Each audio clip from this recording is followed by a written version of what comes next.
दोस्तों 23 जून 2026 को दुनिया के सबसे सक्सेसफुल स्टॉक मार्केट में से एक साउथ कोरिया का स्टॉक मार्केट सिर्फ एक दिन में लगभग 10% क्रैश हो गया है। इतना बड़ा क्रैश हुआ है कि एक्सचेंज को ट्रेडिंग टेम्पररी रोकनी पड़ी।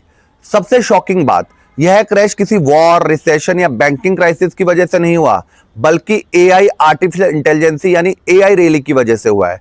क्या एआई स्टॉक बबल्स बन चुके हैं और इसका इंडिया के इन्वेस्टर पे क्या इंपैक्ट हो सकता है, आज के इस वीडियो में सब कुछ डिटेल में समझेंगे। दोस्तों 23 जून 2026 को साउथ कोरिया के बेंचमार्क स्टॉक इंडेक्स कॉस्पी लगभग 10% गिर गया। मार्केट में पैनिक इतना ज्यादा था कि एक्सचेंज का सर्किट ब्रेकर एक्टिवेट हो गया और ट्रेडिंग को टेम्पररी होल्ड करना पड़ा। यह कॉस्पी का सबसे बड़ा डेली क्रैश था पिछले कई महीनों में। ग्लोबल इन्वेस्टर अचानक एआई और सेमीकंडक्टर स्टॉक से पैसा निकालने लगे। इसके बाद जापान, ताइवान और इंडिया के मार्केट पर भी प्रेशर देखने को मिला। 2026 में एआई रिवॉल्यूशन के चलते सेमीकंडक्टर कंपनीज की डिमांड एक्सप्लॉइट हो गई थी।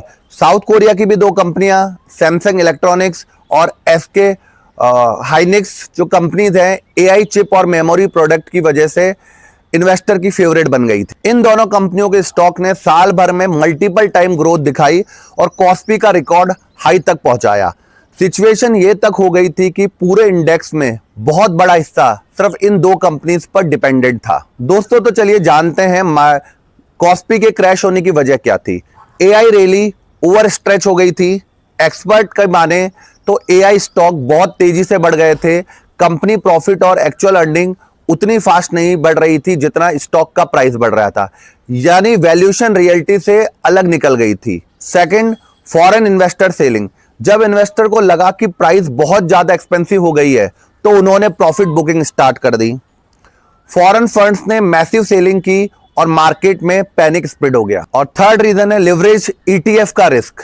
साउथ कोरियन रेगुलेटर ने रिसेंटली वार्निंग दी थी कि लिवरेज ईटीएफ बहुत रिस्की हो रहे हैं। मार्जिनल ट्रेडिंग और बोरोड मनी से इन्वेस्टर्स के इन्वेस्टमेंट का लेवल रिकॉर्ड हाई पर पहुंच गया है। जब मार्केट गिरा तो सेलिंग और एक्सेलरेट हो गई। फोर्थ रीजन, सेमीकंडक्टर स्टॉक में हैवी सेलिंग। सैमसंग और एसके हाइनिक्स दोनों ने एक ही दिन में 12% से ज्यादा गिर गए और क्योंकि इनका इंडेक्स में बहुत बड़ा वेट था, पूरा मार्केट नीचे आ गया। दोस्तों चलिए अब जानते हैं ग्लोबल मार्केट्स पर क्या इंपैक्ट पड़ा। साउथ कोरिया के क्रैश के बाद जापान का निक्की इंडेक्स गिरा, ताइवान मार्केट प्रेशर में आया, यूएस नास्डॉक फ्यूचर भी वीक हो गया और यूरोप के मार्केट भी रेड जोन में चले गए। यह दिखाता है कि एआई सेक्टर अब ग्लोबल मार्केट को इन्फ्लुएंस करने लगा है। अब दोस्तों बात करते हैं इंडिया पर क्या इंपैक्ट पड़ा। क्रैश के बाद इंडियन मार्केट में भी पैनिक देखने को मिला। सेंसेक्स कुछ ही मिनटों में 100 ऑफ पॉइंट्स नीचे आ गया।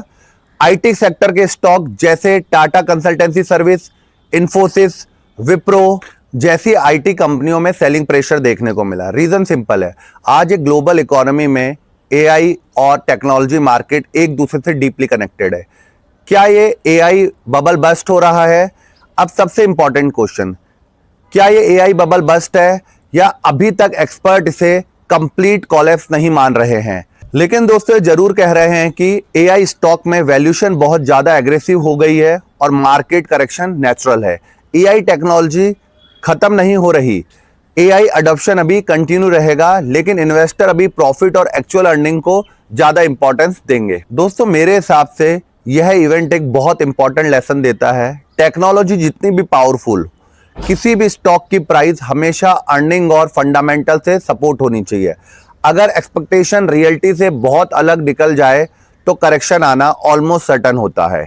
एआई फ्यूचर है, लेकिन हर एआई स्टॉक फ्यूचर विनर नहीं होता। दोस्तों एआई रिवॉल्यूशन रियल है, सेमीकंडक्टर इंडस्ट्री का फ्यूचर स्ट्रांग है, लेकिन वैल्यूएशन भी इंपॉर्टेंट है। हाइप के बेसिस पर इन्वेस्टमेंट मत कीजिए, फंडामेंटल और रिस्क मैनेजमेंट को इग्नोर मत कीजिए। अब दोस्तों आप बताइए, क्या एआई स्टॉक में अभी भी इन्वेस्टमेंट का मौका है या फिर यह एआई बबल की शुरुआत है? कमेंट करके अपनी राय जरूर बताएं, लाइक करें, शेयर करें और हमारा चैनल सब्सक्राइब करें। Thank you.